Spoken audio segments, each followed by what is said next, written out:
The time is 6:15. Here is the news edited by Dilini Gunawardana, read by Victor Raj. First, take a look at the headlines of the local news. The flood warning issued for the Gin River Basin is extended. The price of muriate of potash fertilizer is slashed. A housing project is initiated exclusively for the expatriate workers. Japan provides $4.6 million to boost paddy production of the island. Most Venerable Dodampahala Chandasari Mahanayaka Thero passes away. Foreign news, African leaders eye peace mission to Ukraine and Russia. Sports news, tennis. Novak Djokovic beats Cameron Norrie to reach quarterfinals in the Italian Open. Local news in detail. The Met Department announced the effects of the severe cyclone storm Mocha on Sri Lanka has been reduced to a great extent and accordingly improved weather conditions can be expected. The National Building Research Organization has further extended the landslide early warning issued to Galle, Hambantota, Kalutara, Matara and Ratnapura districts. Accordingly, Level 1 landslide early warnings have been issued to 15 divisional secretariats of the Galle, Hambantota, Kalutara, Matara and Ratnapura districts. Meanwhile, the Department of Irrigation informs that the floods in the southern province are gradually decreasing. However, the flood warning message issued for the Gin River Basin has been extended for the next 24 hours from 2 p.m. today.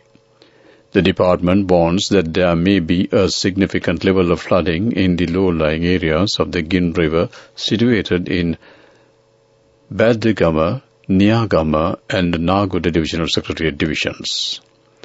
The residents in those areas and the motorists travelling through these areas are requested to be on alert. Minister of Agriculture Mahinda Amaravira said the price of muriate of potash fertilizer has been reduced by 4,500 rupees for the ongoing Yara cultivation season. Accordingly, a 50 kilogram bag of MOP fertilizer has been reduced by 4,500 rupees with effect from yesterday and will now be sold at 15,000 rupees at all agricultural service centres. The price reduction was approved by the Price Determination Committee of the Ministry in a bid to reduce the cost of agricultural production. The decision was taken after a proposal in this regard was submitted by Minister Amaravira on 8th of May. Minister Manusha Nanayakar says that action has been taken to initiate a housing project exclusively for expatriate workers. According to the Ministry of Foreign Employment, this housing project is to be implemented jointly by the Sri Lankan Bureau of Foreign Employment and the Housing Development Authority. This housing project is going to be implemented as urban condominiums and rural single housing units according to the needs of the expatriate workers. A discussion regarding this was held today. During the meeting, it was decided to start a survey regarding the housing needs of the expatriate workers from next Monday onwards. The information is expected to be available within 2 weeks, and the survey is conducted through the development offices assigned to all the divisional secretariats, Sri Lankan foreign missions, and through the official website of the Sri Lanka Bureau of Foreign Employment. The Foreign Employment Ministry further stated that after analyzing the data obtained from the survey conducted targeting expatriate workers and their family members, the types of houses that will be built, the number of houses and the areas where the houses will be built will be identified. This news comes to you from the Sri Lanka Broadcasting Corporation. Continuing with more local news, the government of Japan, through the Food and Agricultural Organization of the United Nations, is providing $4.6 million to strengthen the production capacity of smallholder paddy farmers in identified districts of the dry and intermediate zones of Sri Lanka. Smallholder farmers are amongst the most vulnerable rural communities, predominantly cultivating rice for self-consumption. Lack of fertilizer over 2 consecutive seasons caused major yield drops, facing some farmers to undertake negative coping strategies to meet their food security and nutrition requirements. Through the initiative, approximately 250,000 smallholder paddy farmers cultivating paddy on land holdings up to 1 hectare in identified districts of the dry and intermediate zones will receive up to 50 kilograms of urea fertilizer each for the upcoming Maha cropping season. The fertilizer will be provided free of cost and distribution will be carried out with the support of the Ministry of Agriculture and the Department of Agrarian Development. The project also provides smallholder paddy farmers with sensitization material on the efficient use of fertilizer to maximize production. The chief prelate of the Amarapura Mahanikaya, Most Venerable Dodampahala Chandrasiri has passed away at the age of 84. Succeeding the late Most Venerable Aggamahapandita Kotugada Dhammavasa Mahanayaka Theru, Most Venerable Dodampahala Chandrasiri Mahanayaka Theru was appointed as the chief prelate of the Amarapura Mahanikaya on July 20th, 2021. The Reverend Thero entered the monkhood at the age of 11 and received his early monastic education at Virabha Pirivena in Mathura and at Vidyaloka Pirivena in Gaul. Most Venerable Dodampahala Chandrasiri Mahanayaka Thero was appointed the Mahanayaka of the Kalyani Vansa chapter in 2013. The Venerable Mahathero has also served as the Deputy President and the President of the Amarapura Mahasangha Sabha, representing all 22 fraternities of the Amarapura chapter. That ends local news. The main news story is brought to you by Siddhalepa Vedamahatmya. The Sri Lanka Atomic Energy Board stated in a sectoral oversight committee on energy and transport that if all activities go as planned, the first nuclear power plant can be built in Sri Lanka by 2032 with Russian technical support. This fact came to light when the Sectoral Oversight Committee on Energy and Transport met in Parliament recently to discuss the current status and the future activities of the Sri Lankan Atomic Energy Board. The committee was chaired by the Member of Parliament, Honorable Nalaka Bandara Kottegoda. That ends main news story. The main news story was brought to you by Siddhalepa Vedamahatmya. Moving on to Watchlight, the Colombo District Director of Health Services, Dr. Chandana Gajanayaka, says that special mosquito prevention programs will be carried out within the premises where the upcoming GCE ordinary level examinations will be held. In the meantime, the Public Health Inspectors Union of Sri Lanka has decided to join the programs with no additional allowance in order to control the dengue spread in the Gampaha district. So far, since the beginning of the year, 33,742 dengue cases have reportedly been recorded across the island, whereas the Colombo, Gampaha, Kaluthara and Trincomalee districts have recorded the highest figures. That ends Watchlight. Moving on to world news, let's take a look at the headlines. African leaders eye peace mission to Ukraine and Russia. Wind becomes the main source of UK electricity for the first time in history. Palestine's president calls on UN to suspend Israel. World news in detail. South African President Cyril Ramaphosa said that Russian and Ukraine presidents have agreed to receive a mission from African leaders on a potential peace plan. President Ramaphosa expressed these views at a press briefing with Singapore's Prime Minister. President Ramaphosa also said the peace plan was backed by the leaders of Senegal, Uganda and Egypt, adding that the UN Secretary General, the US and Britain had also been briefed. wind turbines have generated more electricity than gas for the first time in the United Kingdom. Research from Imperial College London has shown a third of the country's electricity came from wind farms in the first 3 months of this year.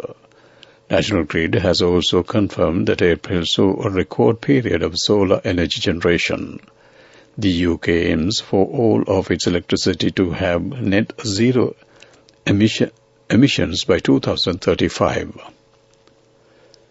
Speaking during the first official UN commemoration of the flight of the Palestinians amid the violence of the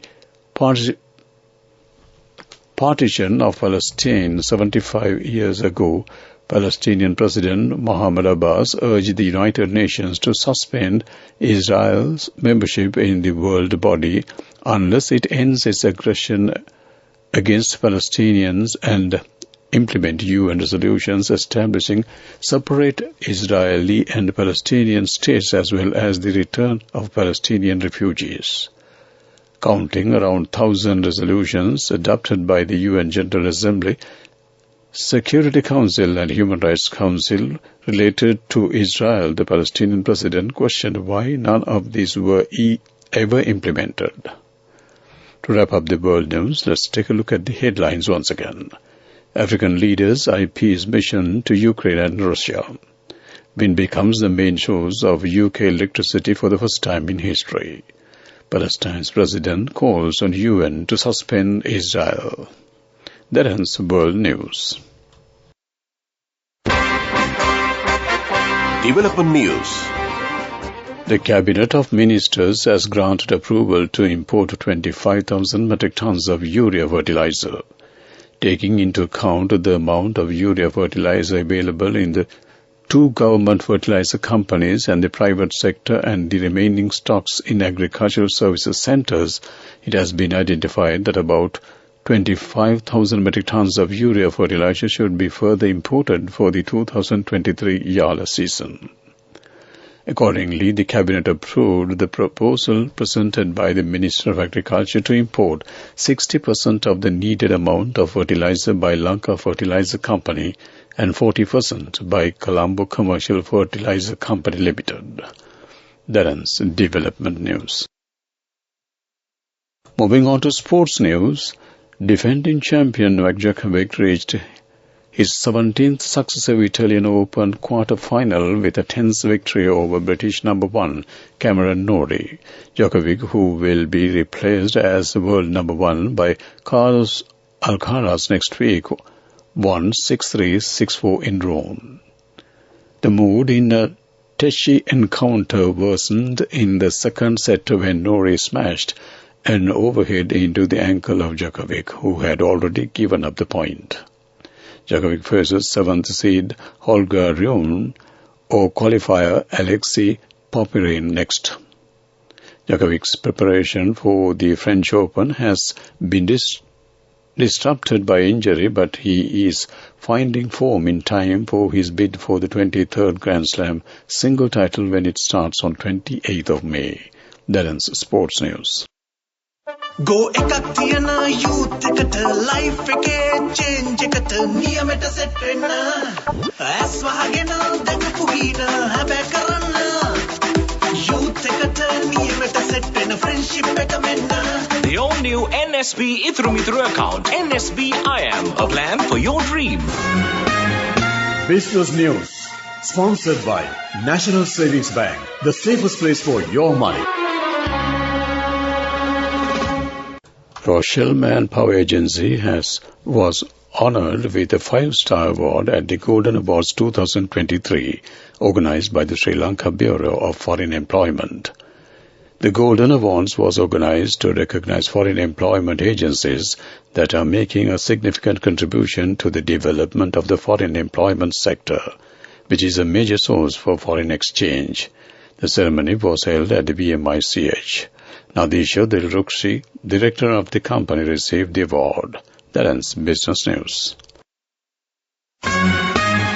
Business News, sponsored by National Savings Bank, the safest place for your money. Go එකක් තියන youth එකට life එකේ change එකට නියමෙට set වෙන්න ඇස් වහගෙන දැකපු හින හැබැ කරන්න youth එකට නියමෙට set වෙන friendship එක මෙන්න The all-new NSB Ithru Mithru account. NSB IM, a plan for your dream. Economic news, courtesy of LOLC Finance is taking the power of innovation to the next level, winning 5 goals at the Technovation Awards 2022, leading the digital revolution with cutting-edge interbanking digital payments. LOLC Finance claims the overall gold award whilst also claiming an extraordinary victory in digital banking. The Joint Commission of the European Union and Sri Lanka revived a gamut of bilateral relations within its 25th session was when its 25th session was convened in Colombo on 9th of May 2023 in a constructive and cordial atmosphere. In a joint press release, the Joint Commission said it revived bilateral relations ranging from reconciliation, human rights, trade, development cooperation, climate change and environment, sectoral cooperation, international security cooperation and cooperation in multilateral fora. The meeting was co-chaired by the Secretary of the Ministry of Foreign Affairs of Sri Lanka and Deputy Managing Director for Asia and the Pacific at the European External Action Service of the EU. That ends Economic News. LOLC Finance is taking the power of innovation to the next level, winning 5 golds at the Technovation Awards 2022, leading the digital revolution with cutting-edge interbanking digital payments. LOLC Finance claims the overall gold award whilst also claiming an extraordinary victory in digital banking. LOLC Finance will continue to innovate with the next generation digitalization of financial services, delivering a superior customer experience. Weather report. Several spells of showers will occur in western, Sabaragamu, central and northwestern provinces and in Galle and Mathura districts. Fairly strong winds about 30 to 40 km per hour can be expected at times over the northern, north central and eastern provinces. That ends the weather report. To wrap up the evening news on Radio Sri Lanka, let's take a look at the headlines once again. The flood warning issued for the Gin River Basin is extended. The price of muriate of potash fertilizer is slashed. A housing project is initiated exclusively for the expatriate workers. Japan provides $4.6 million to boost paddy production of the island. Most venerable Dodampala Chandrasari Mahanayaka Thero passes away. Foreign news. African leaders eye peace mission to Ukraine and Russia. Sports news, tennis. Novak Djokovic beats Cameron Norrie to reach quarterfinals in the Italian Open. With that, we wrap up the evening news on Radio Sri Lanka.